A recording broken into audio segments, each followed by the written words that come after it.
Nobody's closing me out of my business. Nobody's closing me out of my business. My definition of a thug Nobody's nigga. closing me out of my business. I play the cards I was given. Hip Hop Wired, chilling with Warren G, man. First thing I want to ask you, you was the instrumentalist behind Definition of a Thug, nigga, on one of Pac's greatest hits, man. How did that collabo come about, bro? I mean, he called me. You know, I was at my sister's house. You know, I was broke, starving, didn't have nothing. You know, and he heard a record that I did on the Poetic Justice soundtrack called Endo Smoke.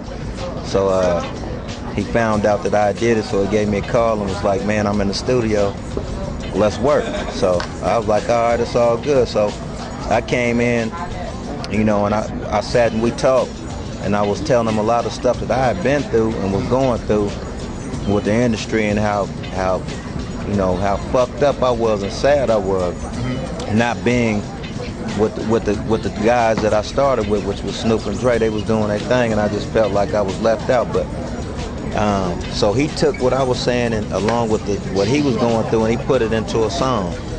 And Definition of a Thug nigga came out. Okay. And then we also did How Long Will They Mourn Me the same night.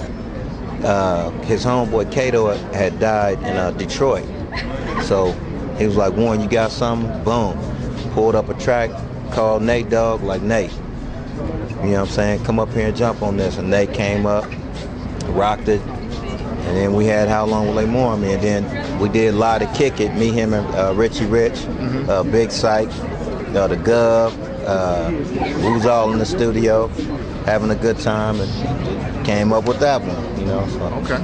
there's a lot of things, you know, but Okay. you know, And last I'm thing here I to just want to celebrate. ask you, man, you brought a lot of talent to Death Row, from Tupac to Snoop and them, I didn't man. bring Tupac, I brought Snoop, Dash, Corrupt, Okay. RBX, Nate Dogg, myself, Okay. Corrupt.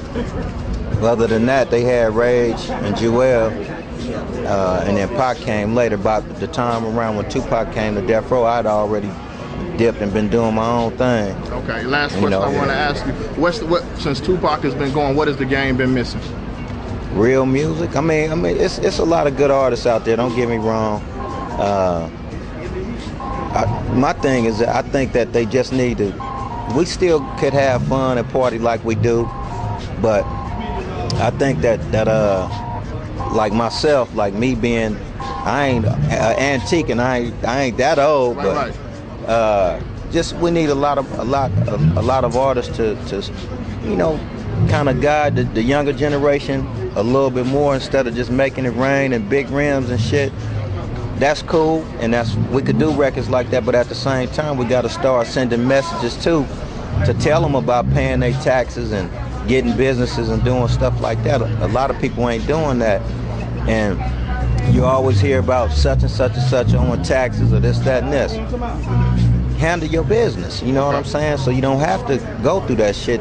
Do it like these corporate motherfuckers do it, and pay your taxes and get businesses and get corporations and LLCs, and you know, just do it the right way, and you know, you won't be in the news. I appreciate it. Warren G checking in with All right. hiphopwire.com. All right. Thank you, bro.